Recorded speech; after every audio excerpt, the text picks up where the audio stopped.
న్యూస్కి స్వాగతం.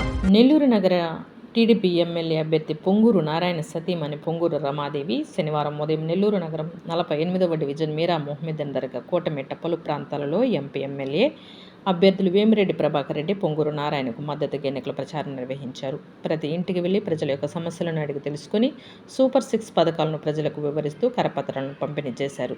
ముస్లింల ఇళ్ల వద్దకు వెళ్ళినప్పుడు అస్లాం అలైకుం నారాయణ సార్, కలియే విపిఆర్ సార్, కలియే దువా ఖరో అంటూ ముస్లిం భాషలో మాట్లాడి అందరినీ ఆశ్చర్యపరిచారు. అనంతరం ఆ మీడియాతో మాట్లాడుతూ ఈ డివిజన్లో పర్యటిస్తున్నప్పుడు ప్రజలు అనేక సమస్యలను తన దృష్టికి తీసుకొచ్చారని, చంద్రబాబు నాయుడు ప్రభుత్వంలో పేదల కడుపు నింపేందుకు అన్నా క్యాంటీన్ పెట్టి 5 రూపాయలకు చక్కటి భోజనం అందించారని, చంద్రన్న బీమా ద్వారా చనిపోయిన ప్రతి పేద కుటుంబానికి 2 లక్షల రూపాయలు బీమా అందించారని, ముస్లింలకు దుల్హాన్ పథకము, రంజాన్ తోఫా ఇలా ఎన్నో సంక్షేమ పథకాలను చంద్రబాబు నాయుడు చేపట్టారని, కానీ నేడు ఈ వైసీపీ ప్రభుత్వం ఈ సంక్షేమ పథకాలన్నీ రద్దు చేసిందని ప్రజలే తమకు తెలుపుతున్నారని, తమ తెలుగుదేశం పార్టీ అధికారంలోకి రాగానే ప్రభుత్వం ప్రవేశపెట్టిన సంక్షేమ పథకాలు కొనసాగిస్తూ అలాగే మరెన్నో సంక్షేమ పథకాలు అందించబోతున్నానన్నారు.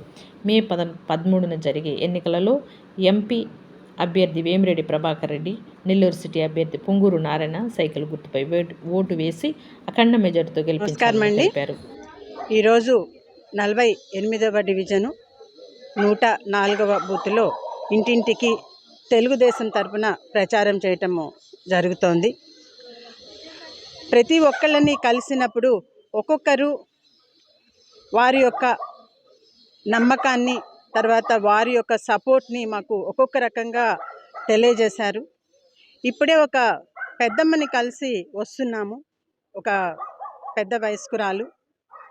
ఆ పెద్ద వయస్కురాలకి, అమ్మ ఈ విధంగా మన చంద్రబాబు నాయుడు గారు వచ్చిన తర్వాత ఎవరైతే అవ్వ తాతలకి ఇప్పుడు 3,000 వస్తుంది, ఇంక నుంచి ఫర్దర్గా 4,000 చేస్తాము అని చెప్పారమ్మా అని చెప్పి ఆమెకి చెప్తే ఆమె ఒక్క మాట అన్నారు, సంతోషమమ్మా, ఇస్తామని చెప్తున్నారు, సంతోషము, కానీ ఇప్పుడు ప్రభుత్వం చేసిన రకంగా ఉన్నవి తీసేయకుండా ఉండండి అమ్మా చాలు.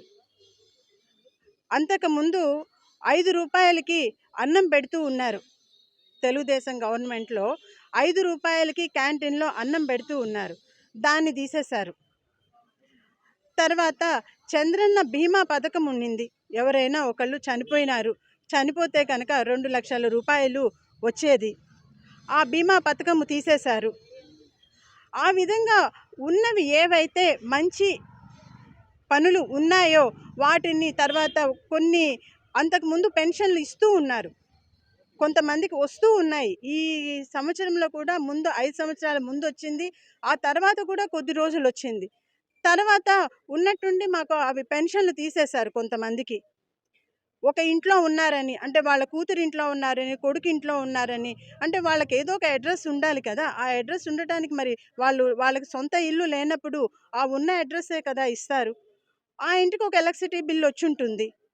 మరి ముసలి వయసు వాళ్ళకి మరి ఇంటికి కేర్ ఆఫ్ అడ్రస్, ఆ అడ్రస్సే ఇచ్చుకోవాల్సిన పరిస్థితి, కేర్ ఆఫ్ రోడ్ అని అయితే ఇవ్వలేరు కదా. అలా ఇచ్చినప్పుడు దానికి ఎలక్ట్రిసిటీ బిల్ వచ్చిందని వాళ్ళకి పెన్షన్ కట్ అయిపోయింది. సో ఈ విధంగా ఉన్నవి కట్ చేయకుండా, అమ్మ మీరు కొత్తవి ఇవ్వకపోయినా పర్వాలేదు కానీ ఉన్నవి మాత్రం కట్ చేయొద్దమ్మా. ఈ రకంగా 5 రూపాయలకు పెట్టే అన్నం కట్ అయిపోయింది, మాకు పెన్షన్లు కొంతమంది కట్ అయిపోయినాయి, బీమా పథకం ఉండింది అది కట్ చేసేసినారు, అంతకుముందు రంజాన్ తోఫా ఇస్తూ ఉన్నారు. మా ప్రత్యేకించి ముస్లింలో చాలామంది నిరుపేదలు ఉన్నారు, వాళ్ళకి ఆ రంజాన్ తోఫా అనేది పండగ రోజు ఏదైనా ఒక పిండి పదార్థం చేసుకోవటానికి మాకు అది ఎంతో ఆదరుగా ఉండింది, అది కట్ అయిపోయింది. దుల్హన్ పథకం ఉండింది, మాకు ముస్లింలో ఎవరైనా ఒక పేదవారు ఒక పెళ్లి చేసుకుంటూ ఉంటే ఆ ముస్లిం యువతకి 50,000 రూపాయలు దుల్హన్ పథకం కింద వచ్చేది, అది ఎంతో ఆదరుగా ఉండింది. అలాంటి ఉన్న పథకాలన్నీ అలా తీసేసేయకుండా ఉన్నవి కంటిన్యూ చేసేటట్టుగా పెట్టండి తల్లి చాలు అని ఆ పెద్ద ఆమె చెప్పిందనమాట. ఆమె పెద్దగా చదువుకున్న ఆమె కూడా కాదు, కానీ నాకు తెలిసి లోకాన్ని బాగా చదివింది, పక్కనున్న పరిస్థితుల్ని బాగా చదివి చాలా క్షుణ్ణంగా చాలా డీటెయిల్గా మాట్లాడినారు ఆమె. I'm very impressed with that lady, old lady. చెప్పి ఈ విధంగా లేదమ్మా అప్పుడు చెప్పాననమాట. లేదమ్మా ఖచ్చితంగా ఏవైతే ఉన్నాయో అవి ఖచ్చితంగా అమలు జరుగుతాయి. ఏమీ ఇబ్బందుండదు. అలాగే ఇంటికి తీసుకొని రారి ఇప్పుడు పెద్ద వయస్కు వాళ్ళము మేమెక్కడికో పోయి ముసలి వాళ్ళము ఇంట్లో సపోర్ట్ ఉంటుంది, ఉండదు. మేము వెళ్లి తెచ్చుకోవటం ఇబ్బందవుతుంది. అది గూడా ఏమన్నా తీసేస్తారు అని చెప్పి అంటున్నారు. అట్లా అని అవ్వ తన యొక్క ఆవేదనని వ్యక్తం చేసింది. అలాంటివేమీ జరగవమ్మా. ఇప్పుడు ఎవరైతే ఇంటికి తెచ్చి ఇస్తున్నారో అవ్వ, తాతకి పెన్షన్లు ఇంటికి తెచ్చి ఇస్తున్నారో ఆ వ్యవస్థ అలాగే కొనసాగుతుంది. అలాగే వాలంటీర్లు ఎవరైతే ఉన్నారో ఇప్పుడు ఆ వాలంటీర్ వ్యవస్థ కూడా అలాగే కొనసాగుతుంది. పైపెచ్చు 5,000కి బదులుగా 10,000 రూపాయలు గౌరవ వేతనం ఇస్తామని చెప్పి చంద్రబాబు నాయుడు గారు తెలుగుదేశం ప్రభుత్వం వచ్చిన తర్వాత ఇస్తామని చెప్పారు. కాబట్టి అటువంటివి జరగవు. ఏవైతే ఉన్న పథకాలు ఉన్నాయో వాటిని తీసేయటము అట్లాంటివి ఖచ్చితంగా జరగవమ్మా. ఇంకాను ఒక్క బిడ్డకి మాత్రమే ఇస్తూ ఉన్నారు. తల్లికి వందనం అని చెప్పి ఒక్క బిడ్డకు మాత్రమే చదువుకోవటానికి ఇప్పుడు ఇస్తున్నారు 15,000 లెక్కన.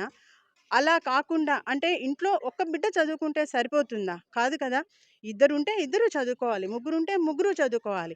కాబట్టి మన తెలుగుదేశం ప్రభుత్వం వచ్చిన తర్వాత ఒక బిడ్డ ఉంటే 15,000, ఇద్దరు బిడ్డలుంటే 30,000, ముగ్గురు బిడ్డలుంటే 45, నలుగురు బిడ్డలుంటే 60,000. ఎంతమంది బిడ్డలుంటే అంతమందికి 15,000 లెక్కన తప్పకుండా స్కాలర్‌షిప్‌లు వస్తాయి. చదువుకోవటానికి వాళ్ళకి ఆ ఆధారము ఖచ్చితంగా ఉంటుంది అని చెప్పాము.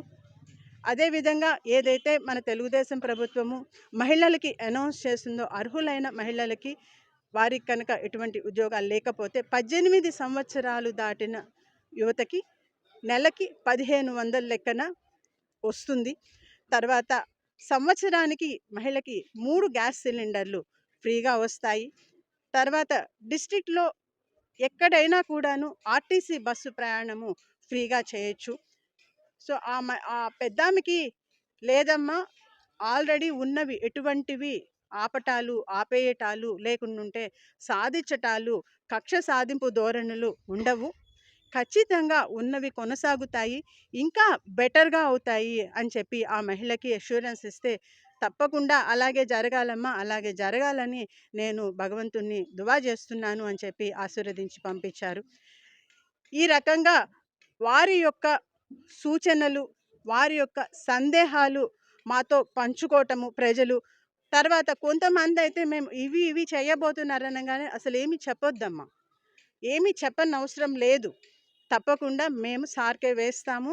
మాకు అన్నీ తెలుసు. ఏ విధంగా పని చేశారో తెలుసు. ఏ విధంగా చేస్తారు అనేది కూడాను మాకు ఖచ్చితంగా నమ్మకం ఉంది అని చెప్పి వారు ఖచ్చితమైన హామీ ఇచ్చి మమ్మల్ని ముందుకు పంపిస్తున్నారు. వారి యొక్క అపూర్వమైన ఆదరణకి మనస్ఫూర్తిగా చేతులు జోడించి నమస్కరిస్తున్నాను. Thank you.